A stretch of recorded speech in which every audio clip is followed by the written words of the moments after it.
So first of all, let's Did you start look at all from of this? so Or huh? did you look at this yourself? Yeah, I looked at that myself. Okay. Is it And I tried doing the you're rest going of the on? ayah. Okay, I good. tried doing the rest of the ayah. So if start from the beginning. So qul is say. There's a hidden subject here, and it's saying Allah is speaking directly to Muhammad sallallahu alaihi wasallam. He's giving him imperative verb, so he's saying say. And the anta there you can see it's in grey. The anta is Muhammad sallallahu alaihi wasallam. So yeah, and then the next verb, ara'aytum. Tum is the fa'il, So you just see. so the fa this is the one, this is when we say the subject, the fa'il, this is the one Yeah, doing this verb qul. yeah. Yeah, okay, good, keep going. And then in the next one, it's the same subject, so the same fa'il, which is tum, It's really antum. important to explain what's this Oh, it's interrogative a part. it's an interrogative particle which turns everything after it into a question. Yeah, so this is why it's called istifham. Istifham means to ask a question. Fahima, fahima means to understand. Okay. Istifham is like istighfar, is to like seek to understand. You know, like Yeah. this is form 10. Form 10 is to seek something. Yeah. Okay. So when you ask a question, you want to understand. You're doing something to be able to gain understanding. Does that make sense? Yeah. Yeah. So that's why it's called istifham. So that's just like a side point. But the relevant point to what you're saying is this Yeah. at the beginning is what it's like ara'ayta alladhi yukadhibu bid-din. Yeah. Yeah, good. Okay, keep going. And then the next one is a condition particle, which is if. So it gives two options, and either one can be true, isn't? Yeah, so you'll have shart and jawab shart. So you'll have a condition. So the easy one is Surah An-Nasr. إِذَا جَاءَ نَصْرُ اللَّهِ وَالْفَتْحِ. Yeah, so when the victory of Allah comes, وَرَأَيْتَ النَّاسِ يَدْخُلُونَ فِي دِينِ اللَّهِ أَفْوَاجًا فَسَبِّحْ. Yeah, فَسَبِّحْ. Is Hashir related to Shayyan, or is this another Hashir? No? Okay. Hashir, if you want to just introduce, you don't need to put your camera on, but if you put your mic on, just so I Said know he who's can't hear watching. you yet. He's still connecting to the audio. Is he your friend? No, no, no. Oh, Ashir, he logged in. He logged in on the other device. Perfect. Okay. He's with This me. might be a bit tricky for Hashir, but he's welcome to join us, inshallah. No worries. He was watching with very interest, so I thought that Brilliant. let him see. Ahlan wa sahlan. Yeah. So Hashir, this Uthman is one. I'll introduce you to Uthman when you're in school on Sunday. Okay. Oh, And you can build a friendship with him, inshallah. He's a bit older than you, but he started with me from scratch. So all the stuff you're seeing that he's doing now, he started from absolute scratch. So you can do this as well. If you have the desire, then you can also do this in the future as well, inshallah. Okay. Okay. inshallah. So Uthman, you were saying that this in is the condition. This Yeah. is from Surah Mulk, yeah, which is the first surah from Juz' Tabarak. So you got last Juz' is Juz' Amma, the one before that is Juz' Tabarak. So you were saying here that if, yeah, and you'll find this a lot. This is like a chapter in grammar books when you have a condition and then the answer to that condition, yeah. Uthman, you said, do you remember when I gave you some homework on this? I gave you some examples. I think so, yeah. Yeah. Let's open up a couple more familiar ones, just to explore this a little bit. So, because it could just be one one answer to the condition. It doesn't necessarily have to be. I think you said it has to be two, didn't you? Yeah, because I think in this one it says it has two conditions. So, what is the answer to the condition in this ayah? Who will save the answer to the condition is who will save the disbelievers from painful punishment. Is it on this page? I'm getting that translation from a different website. Okay, so but my question hasn't been answered though. Oh, what's your question? So the answers to the condition Yeah. on this page. Yes. Where is it? I think it's hold on. And destroys me Allah. Hold on. If destroys me Allah. Oh no, it's not on this page. I thought the whole ayah was here. Yeah. Okay. So It's that after was رحمنا. so. ومن يجير الكافرين من عذاب. So let me just. I've got some more examples here. So let's just do the Surah Al-Nasr example. Okay. So Surah Al-Nasr.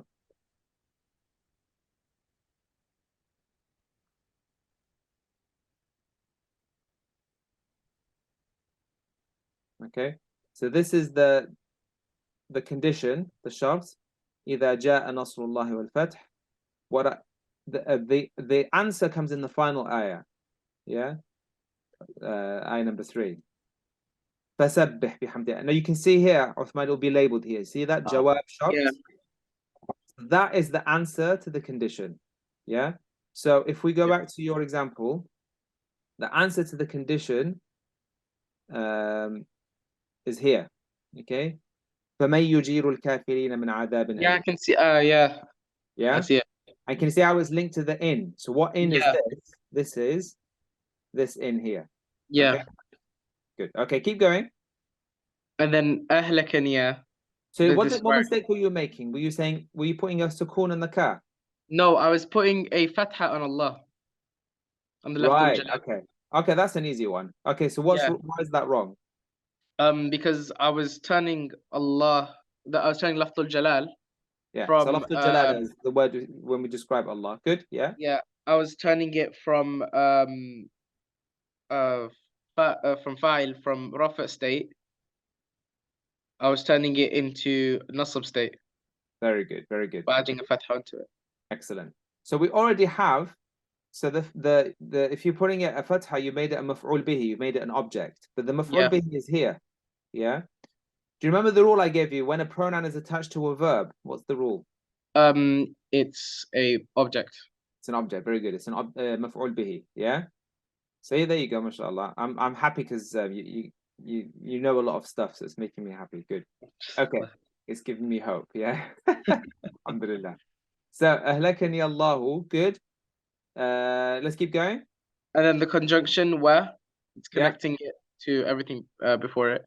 Good. And that's why after it everything's in ma'tuf. So just talk me through what's this rel? It's a relative pronoun. Okay, what is that? It's relative to, it's like I didn't fully understand the concept when I read about it. Good. Okay, so when you teach the children, Yeah. this is one of the things you want to get good at because this is not Arabic, this is English. Yeah. Yeah.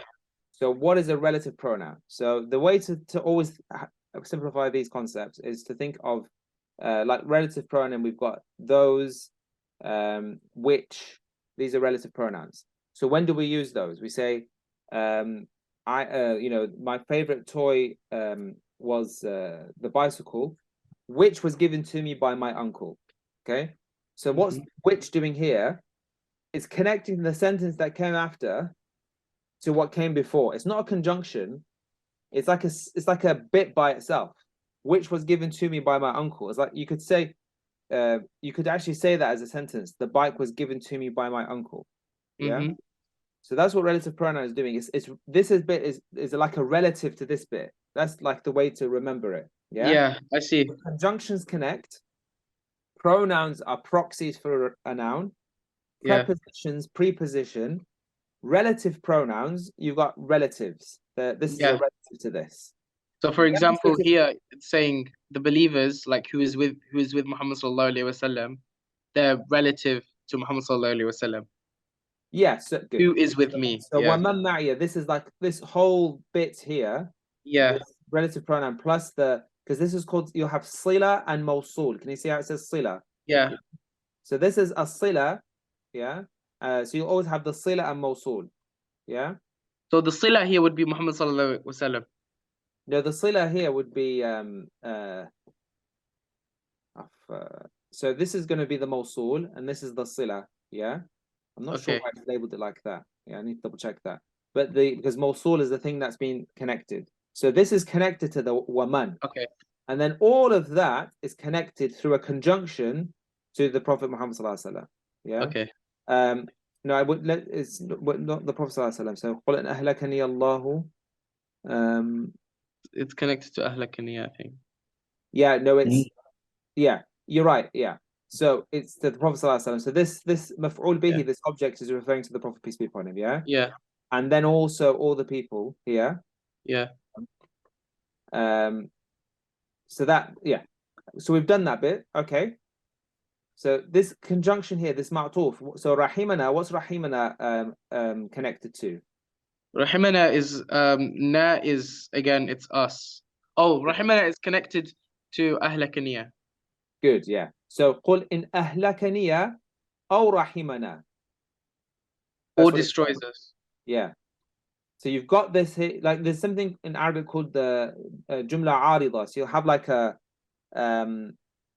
sentence. The one that we did when we did Shafmiya to Amil is at the beginning. You say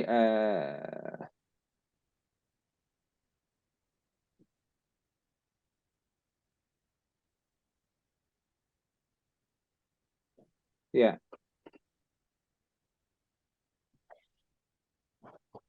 Yeah. So here you say ما ألفه الشيخ this my wife's done so many notes on this. It's like you can't read. This is على ما ألفه الشيخ الإمام أفضل علماء الأنام عبد القاهر بن عبد الرحمن الجرجاني, and then you've got this here سقى الله ثراه. Yeah, so that is like وجعل الجنة مثواه.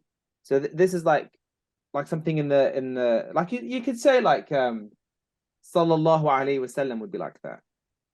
Yeah. قال رسول الله صلى الله عليه وسلم بني الإسلام على خمس. Yeah. That sallallahu alayhi wasallam, if you took it out, it's like brackets. Yeah.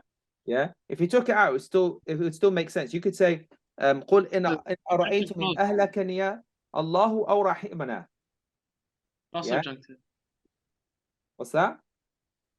It's a subordinate clause. No, don't. Okay, subordinate clause. Yeah. You have subordinating conjunction. Do you know? Are you familiar with that? Yeah. So subordinated conjunction and relative pronoun are very similar. Yeah. Subordinated conjunction. English are they the same? Very similar, but subordinated conjunction is a harf, whereas a relative pronoun is an ism. Yeah. Okay. It's one of those things I tried to research and really try to get to grips with it, because the explanations aren't that clear, well, for me at least. Yeah. So the clear distinction I could work out. So when you see under one of these like subordinated conjunction, that's always a harf. It's a particle. It's not a noun. Whereas man is an ism. It's a noun. You know what's tricky? Yeah. Man, when you look at it, you think it's a harf. Yeah. Because min is a harf, but man is a noun. Yeah. My favorite one is ma. Ma can be a noun. Like here, man and min. Man has got a fatha on it. Min has got a kasra on it. But ma, it's exactly the same. So ma could be a noun or it could be a harf. Yeah.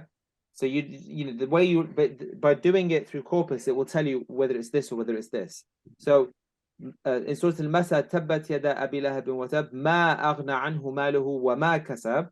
The first one, ما أغنى عنه, is a harf, but the second one, وما كسب, is a ism. Yeah. Okay. Yeah. I remember. Yeah, we talked about that. I really like, keep going though. Can you just which one was the sila? So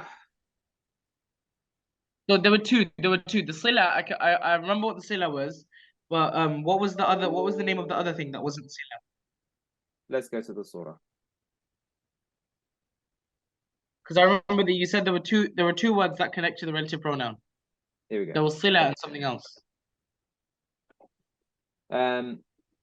One thing I'm not clear on is why it's saying that this is the sila. Well, I would have thought this. I need to check that. I would have thought this is the mawsul and this is the sila. Sila wal mawsul. I don't think it matters too much. I need to double check it. Is kasaba is mawsul? Yeah, because Mosul is the thing that's connected. To the sila. Yeah, but Sila, I'm not sure, I need to double check that. I'm just thinking it's not that important, but why is the arrow going that way? I'm not sure. But yeah, so here, harf nafi, this is a harf. Okay, so if you click here, it will say harf nafi. But if you click here, it will say ism mawsul. So one's an ism and one's a harf. Yeah. Let's go back to your example. So your ayah. I think we've done the where is it gone? Oh, I clicked here, didn't I? Okay. So we're done on this part. Yeah. Let's just finish off. So that now this is the shart. So this is the condition. Yeah. And we need the jawab shart, which is the answer to the condition, which is the second part here. Yeah. So you can see here this fa. Whenever you have a jawab shart, yeah, you'll have a fa. إذا جاء نصر الله والفتح ورأيت الناس يدخلون في دين الله أفواجا فسبح. Okay. Yeah. Fa is also really, really interesting one. Father's gone to Umrah, by the way.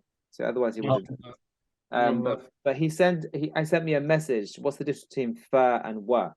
And I said, well, it depends. There's loads of different types of fas and there's loads of different types of wa. So you have waw atf, you can have waw haliya, you can have waw al-ma'iyya, so it just depends. And the same with fa. Fa could be a conjunction. It could be a whole bunch of other things as well. So here we got here, this is labeled fa waqi'a fi jawab al-shart. You see that? The word shart here is the word. So jawab means answer. Yeah? Okay, so all of this is the answer to this. Just talk us through this then, Uthman. So first of all, we have the resultive particle, which, as we know now, is because it's the result of the condition, because the condition has been met. And then there's the integration. Interrogative. Like Oh, interrogation. sorry. No. Oh, yeah. Sorry. Yeah. Interrogative, because who? Because I'm turning everything after into a question. They're saying Now, who let me can. just point something out here. Okay. Here, this man. Okay. It's ism istifham. Ism. Okay. The harf istifham. So if you did you remember? Did you ever do one of the gateway books? No. So the gateway books, when it tells you how to ask a question, it just mentions a and hal. Yeah. So if you click here, it says here. Or does it? It doesn't say, but this is a harf. Yeah. Yeah. This is a harf. So the istifham can be an ism or it can be a harf. Here, this man. Do you recognize man? Where did we just talk about man? We were talking about man. When we were talking about relative pronouns. Yeah. So the man can be a relative pronoun, and then the man here is ism istifham. Yeah. Ask a question. Yeah. Same word, exactly the same word, but two different roles. Yeah. Okay. Faman. For me, yujiru. Yujiru is a verb here, and I don't think there's actually. I think that there's no the when you look at the meaning, there's no actual. Oh no. Who is the BL here, isn't it technically? Fa'il. Fa'il, sorry. Fa'il technically. Yeah. And the maf'ul bihi is the disbelievers. That's why that's got a fatha. That's why it's got it's got een. That's why it's een, right? Yeah, good. You saved yourself. Not the fatha. Fatha is not important. I just realized It's the kasra and the ra, and that's what's and you know this because you know from experience. You've got kafirun and kafirin. Qul ya ayyuhal kafirun. Yeah. Whereas here, the example that Ammar mentioned was a good one because you had mu'mineen and the ayahs on the tip of my tongue, but I can't quite get it. Okay, good. What about this bit here? And then min adabin alim from the hellfire, from the painful punishment, and alim is sifa of adab, and adabin alim is in majrur because it's following a pronoun. Not a pronoun, sorry, preposition. Preposition. What's a preposition called in Arabic? Harf jar. Very good. Okay, what's this muta'alliq thing here? What's that all about? I remember you were explaining it to Uncle, but Can you please tell me what is majroor? So majroor, this needs to go to Uthman, you explain it. Majroor is when there's a preposition. So, for example, a word like from, in, or to, and then the noun that's following. So, if you were to say from India, or to a house, or in the cupboard would be majroor. Yeah. So this is the thing where we do the Arabic course. The idea, there's this overall concept that words are either in rafa, nasb, or jar. So they're either marfu', mansub, or majroor. Yeah. So it's about classifying all the words in Arabic in one of these three categories. Yeah. So that's what we've been working on. Yeah. Once you get to grips with this, Shayan, you will then be able to understand what's happening in a sentence. Yeah. So, like, say you to give you an example. If I said, Shayan greeted Tariq, yeah. If I said, who's doing what here? We say, well, it's Shayan is greeting Tariq because Shayan came first. Yeah. That's the way it works in English. The order in English makes the difference. But in Arabic, Yeah. the order can be mixed up. But if you know what's happening at the end of a word, you'll know what's going on in the sentence, even if things are in different order. You see? So that's the thing. But it takes practice, and this is what we're doing on a weekly basis. On our website, the course that these guys attended is on our website. So I'll send you the link to it. Please, that'll be helpful. Yeah, brother Father, mashallah, he's a doctor. He took like a day out. I think he had a day off, and he just said he played it in double speed and just went through it in one day. It's not long. It's just a few hours long. So I'll send it to you now so I don't forget, inshallah. Okay. And then Inshallah. Thank you very much. So the other thing that I wanted to say about this, Uthman, so is the connections. Yeah. So adab and alim are connected. So this is a sifa. This is an adjective to this word. Yeah. And then all of that is connected to the min, the majroor. Yeah. And all of this is connected to yujir. Yeah. And then I couldn't remember what was muta'allaq, and I didn't write it down. So anytime, this is important, anytime you see a preposition, Yeah. it will be connected to a verb or to something derived from a verb. Yeah. And either the verb will be clear or the verb is hidden. So for example, Bismillah ar-Rahman ar-Rahim, the ba in Bismi is connected to a hidden verb, which is abda'u. I begin with. Yeah. So that's every proposition. Anytime you see a preposition, you always see this thing called muta'alliq. Yeah. Min doesn't have muta'alliq. It does here muta'alliq. Oh yeah. Oh my God. Why am I being special for? Yeah. so Yeah. one other question is so this is the part which is the khabar. So man is it's the palm. So then it has to have a khabar as well. Good question. Yeah. So you've got a noun here. Yeah. This is why knowing it's a noun is important. Yeah. So you've got a Yeah. noun here. So there is an is somewhere here, because if you think about it, then who is this sentence? That's a translation. Yeah. Now they haven't put an is here because it just isn't needed and it wouldn't flow. Yeah. That's what you're saying, because you're saying then who is or who will or who something like that, or who that was the way it would work in Arabic, mubtada and khabar. Yeah. So man, so here Yeah. probably is who. It's translated. You wouldn't, rather than saying is, Yeah. who in English to make So it man is working as mubtada here then. mubtada, yeah. And all of this is the khabar. If you think about what is mubtada and khabar, you've got this is all the news of this man. Yeah. So they always do tarkib whenever they have an interrogative noun, they do it as mubtada and khabar.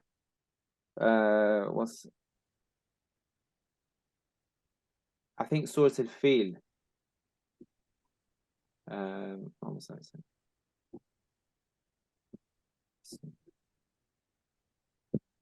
There you go.